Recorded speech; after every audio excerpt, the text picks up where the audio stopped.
Things have been very interesting this week in the 90-day world, especially when it came to before the 90 days, and people have had a lot to say. So let's dive into Emma, Elise, and Lisa. So let's begin with Emma herself in particular. As you can see, I made sure to be matching with our girl Emma by having my own wig. If I do so say myself, mine is slightly better. But anyway, people are having a ball when it comes to Emma's expense. Literally to the point people are crying out of laughter. Somebody said, I'm so glad she stood up. She got stood up. She was already talking about getting married again to the guy who dumped her the first time without even really talking to him. I wish she would stop trying to rush people to marry her. And this is the thing with Emma, and this is the problem. This really exposes her lack of personality. It's like she lives life believing that all she has to do is find a guy who wants to give her attention, who's going to sleep with her, and instantly he's also going to marry her, and that's it. She skips all the steps of actually getting to know someone emotionally. And that's the problem. And she will happily allow someone to use her for her money or for XYZ. And I say this because after she got stood up, she went on a whole rant about how Muhammad had used her for money in the past, and he's probably doing the same thing to another woman right now. She went on the whole craziness of it. And it's crazy because you think to yourself, so you want to marry somebody who you know actually used you? You want to marry somebody that her friend even told us the week before didn't actually treat you with any form of respect? This shows a lot about Emma as a person. So listen, it's all fun and games to lie at her expense because of the level of stupidity that she does. The clown activity is ridiculous, but at the same time, on a serious level, this is a girl that really needs to learn to not just one, love herself, but also learn to love other people. Because it seems to me as if she doesn't care about whether she actually truly does love that person, nor does she care if that person truly loves her. All she cares about is just getting the wedding ring. It's like, girl, what happened to you? I would love to know the backstory behind her mentality because this is not normal. This is crazy. Some people may even say it's inhumane. But let's move on to Elise now. Elise is one that's a bit more interesting because people have had a lot to say with her. So, first things first. It's only right. We don't need the wig anymore. And to be fair, for this one itself in particular, it's a very serious one, to be fair with you. So let's dive in. Somebody said she needs therapy.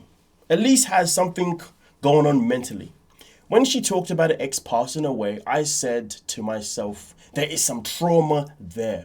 I don't think she's ever gotten over that trauma of losing her ex. She's taken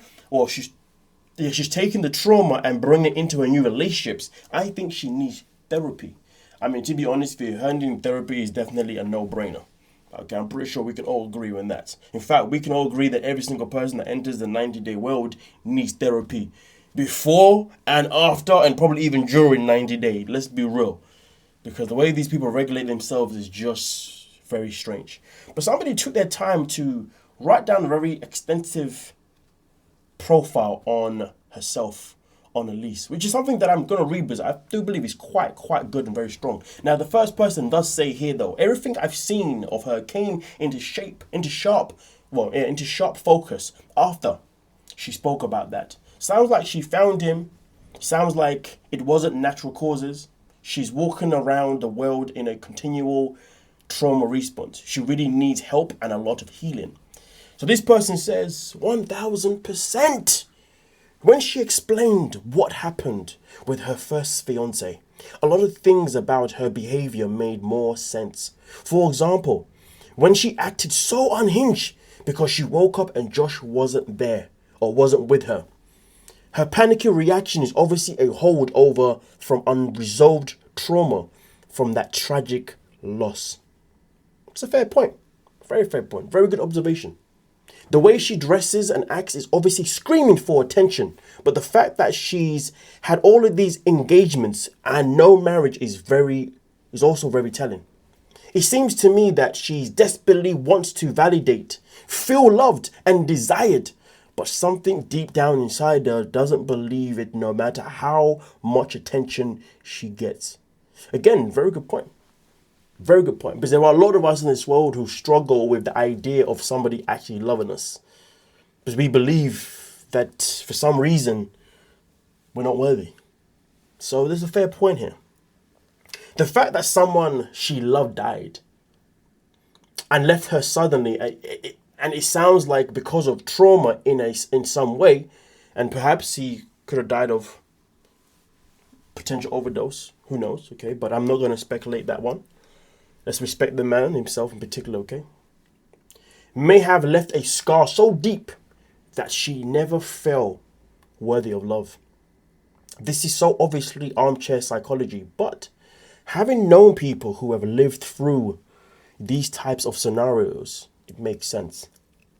I guess this person is talking from a place where they're relating to something that they've been through or they've witnessed. Maybe she is desperate for the chase, to feel wanted. But then, when it comes to the actual commitment, she backs out or finds a way to sabotage it because before it ends again and breaks her heart. I do believe that she's somebody that is prone to self-sabotage. I do believe that strongly. But I also believe that when it comes to her and her trauma and her not have healed from it, I also believe it's because her parents play a big part in that. Because her parents have said that they've enabled her behavior for a long time. So there is that part too. It really exposes that the support system that she had around her and she's had around her hasn't been necessarily the best. It's been one of those support systems that has chosen to enable her rather than to actually give her the tough love and the resources that she's needed to progress forward. That's what I would assume there. Okay.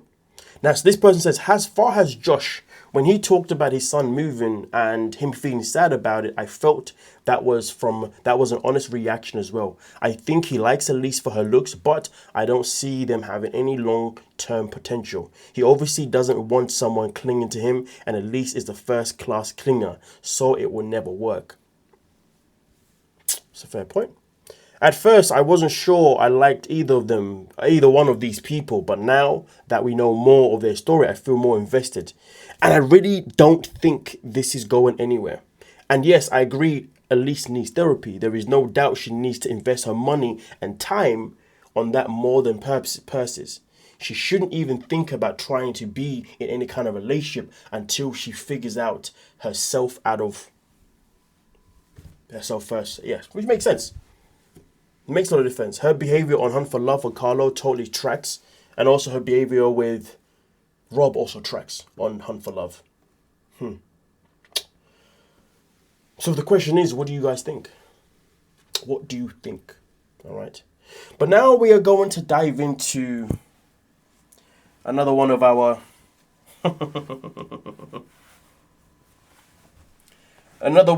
wig queens. So let's go back into character. Maybe this one I'll do with a very annoying voice. But let's talk about Lisa.